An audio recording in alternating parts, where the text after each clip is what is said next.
Magandang araw po, Ma'am Dayday. Okay, so ito po yung order niyo po sa ating shop na sewing machine po. Ayan po siya, Ma'am. Okay, so ganito po, Ma'am, yung pag full sheet top po natin, Ma'am. Ito po, Ma'am, yung saksakan sa ating transformer. Ito po yung wire natin, Ma'am. At itong wire natin isasaksak natin sa regular outlet natin. At ito naman saksakan natin dito naman po siya, Ma'am. Ayan. So ayan po siya, Ma'am. Ayan. Kinis po yan, Ma'am, at ang ganda po niya, Ma'am. Okay, so unang-unang gagawin po natin dyan, Ma'am, tayo po ay maglalagay ng sinulid. Makikita nyo po yung sinulid natin, Ma'am, dito, Ma'am. Ayan po siya. Okay, din pagkatapos po natin ilagay dyan, Ma'am, isasabit natin dito. Ayan po. Din sumunod naman po dyan, mayroon po tayong mga number na susundan. Number 1, number 2, number 3, din number 4. Ayun po yung hook niya, Ma'am, na bakal na maliit. Pag siya po ay nakalubog, itataas nyo lang po ito para makita nyo po siya, umangat siya ng konti. Ayan. May number 4 papunta sa kaliwa. At kailangan itong pressure foot natin, nakataas po siya, Ma'am. Ayan. Din sunod natin dyan, dire-diretso na po dito siya, Ma'am. Dito. Ayan. Okay. Yung pagtanggal naman po ng karayom natin, Ma'am, luluagan natin ito at pwede na natin to hugutin. Okay. Ang tamang position, dalawa po kasi yan eh. Itong bilog na sa harapan, yung flat na sa likod. Ayan. Then ito naman ipapasok natin dito sa butas ng karayom po, Ma'am. Ayan. So napakaganda po yan, Ma'am, kasi pag nakuha nyo po yung tamang paglalagay ng sinulid, mayroon po siyang shooter thread. Ayan. So pwede nyo po yan, Ma'am, aralin. Kung di nyo po naman po kaya, pwede nyo naman po siya i-manual. Halimbawa ako kasi inaaral ko rin po ito kung paano. Kaya madali ko lang po siya natutunan. Ayan po, Ma'am Dayday. Sumunod po dyan, Ma'am Dayday, sa ilalim po, kailangan po natin ito. Ito po yung mga freebies natin, ididimo ko po sa inyo. Tapos ito naman po, Ma'am, sa ilalim, i-open nyo po itong arrow na to, Ma'am. Ayan po siya. Aangat po siya or pwede nyo po siya tanggalin po, Ma'am. Ayan. Ayan sa ilalim naman po, ganito naman po yung pagkuha natin dyan, Ma'am Dayday. I-zoom in lang natin. Ayan po siya. Tatanggalin natin yan. At kailangan natin yun itaas para matanggal natin itong bobbing natin, Ma'am. Ayan. So, ito po siya, Ma'am. Ito po. At pag tayo naman po yung magpupundo ng sinulid, so meron po tayong makikita dito. Ilalagay natin ito. Itatali natin yung sinulid ng mahigpit. Itutulak natin dito. Ayan. Then, pipindutin natin ito, Ma'am. So, ayun po siya, Ma'am. Nagpupundo na po siya ng sinulid. Pag loaded na po at saka puno na po siya, tanggalin lang po siya ng ganyan. At ilalagay na po siya sa ilalim po, Ma'am. Ayan. Lalagay natin yan sa ilalim. So, ito po siya, Ma'am. Ayan. Then, ipapasok natin dito siya, Ma'am. Ayan. Okay.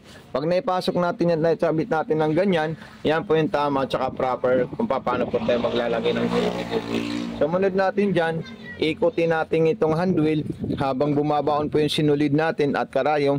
Ganyan po siya. Then, ikutin natin siyang dahan-dahan. Makikita natin yung dalawang sinulid na nagsama. Pag pumasok po siya dun sa bandang kanan, hihilain nyo lang po siya, Ma'am. Ayan. Pag nahila nyo na po siya, kukunin nyo po siya, Ma'am. Then, susubukan po natin siya, Ma'am, sa tahi. Ito po lahat yung panahi niya po, Ma'am. Ayan. Nakikita nyo po talaga dyan na talaga nandyan po yung mga stitches ng ating sewing machine. Okay. Then, susubukan natin siya, Ma'am, kung talagang perfect yung sewing machine natin. So, ayan po siya, Ma'am. Okay. Yung mga iba't ibang klaseng stitches niya, para makuha nyo, dito lang po kayo pipindot. 00, pang manipis. Ayan po siya, Ma'am. Okay. Then, sumunod naman po, 02. Ayan. Ayan po siya, Ma'am. Napakalupit po itong sewing machine natin, Ma'am. Napakaganda. Speed control, tama lang po yan, Ma'am. Huwag nyo siya ilagay sa pinakamabilis niya para normal lang po yung takbo niya. So, ito po siya, Ma'am. Ayan. Tinipiin nyo po ako, Ma'am, dito sa ating calling card. Ayan po, may calling card ako dyan ng sticker para dyan nyo po ako, Ma'am, i-contact po, Ma'am. Okay? Then, sunod naman natin yung mga iba't ibang klaseng design natin bago natin kunin yung automatic button holder natin. Zigzag, number 4. Ayan. Ang ganda po talaga nito, Ma'am. Ayan. Pang cotton lang po yung zigzag natin sa number 4. Then, kung pang long naman po, pwede natin ilagay sa number 5. Ayan po siya, Ma'am. Okay. Sumunod na naman po dyan, kung gusto niyo po pang aging, 06, 07, at saka may garterize po siya para sa mga underwear, yung 08 at saka 09 po, Ma'am. Lahat po yan, Ma'am, gumagana po yan, Ma'am. Wala po yung issue at wala rin po siyang defect po, Ma'am. Perfect na perfect po yung sewing machine natin, Ma'am, sa performance, sa takbo at sa lahat po ng stitches niya po, Ma'am. Ngayon po ma'am, gagawa po tayo ng button holder. Ipapaliwanag ko po sa inyo kung paano po tayo gagawa ng button holder po ma'am. Okay po ma'am Dayday, pag gagawa po tayo ng button holder, makikita po natin ito. Then ilalagay natin dito. Kahit anong klaseng butonis po yan, kahit size na malaki, maliit. So ayan po siya ma'am. Then, press natin yung likod na may plastic. At mahuhulog po ito ma'am, babagsak po siya. Ayan. Pag bumagsak po siya ma'am, ganyan lang po siya. Then ilalagay natin itong pang button holder guide natin ma'am. Ayan. Tatapat lang po natin, forklift kasi yan ma'am. Then pagkatapos niya ma'am, mayroon pa tayong ibababa na thread guide. Ayan po siya ma'am. Para mabuo niya po yung pinaka-perfect na button holder. Para hindi na po kayo magmamano-mano at magma-magic mag-button holder. Dahil pag yan ay sinalpakan nyo po ma'am ng butones at tinansya mo po siya, automatic siya na po yung gagawa. 11 po siya ma'am. Then makikita nyo po dito ma'am. Ayan. 11. Then pipindutin nyo lang po ito ma'am. Ayan. Matik na po yan na atras muna siya. Pag umatras, abante naman po siya ma'am. Tapos babalik naman po sa bandang kanan. Ayan.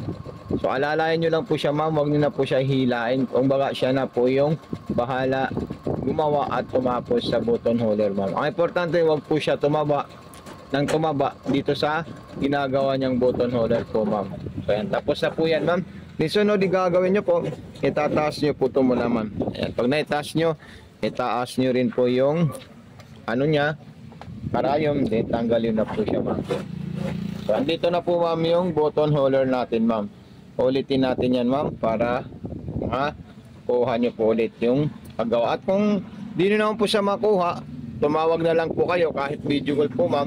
Dahil kayo ay tutulungan namin paano nyo to mape-perfect po ma'am. Ayan.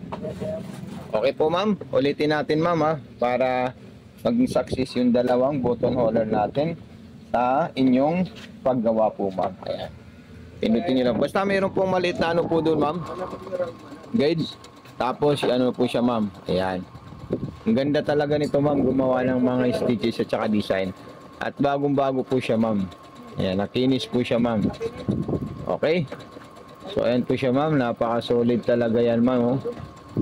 Ayan. So ito na po siya ma'am. Perfect na perfect po yan ma'am.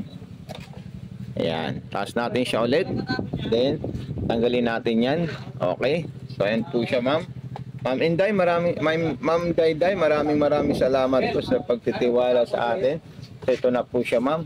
Solid po siya at napaka-perfect. Then tatanggalin natin ito ulit ma'am.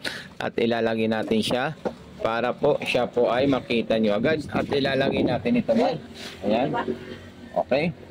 So ayan po siya ma'am. Then grabe. Ang solid talaga yan ma'am. Okay. So ito na po yung mga pa-freebies natin ma'am Dayday. God bless po and maraming salamat po ma'am. Any concern, wag po kayo mahihiya, mag-message sa akin. Okay? Facebook page natin, Mato Sewing Machine Vlog. YouTube channel natin, Mato Sewing Machine. At TikTok shop natin, Mato Sewing Machine. So ayan po yung pa-freebies natin ma'am. Kompletong kompleto po yan ma'am. Salamat and God bless. Happy sewing po ma'am. Dayday.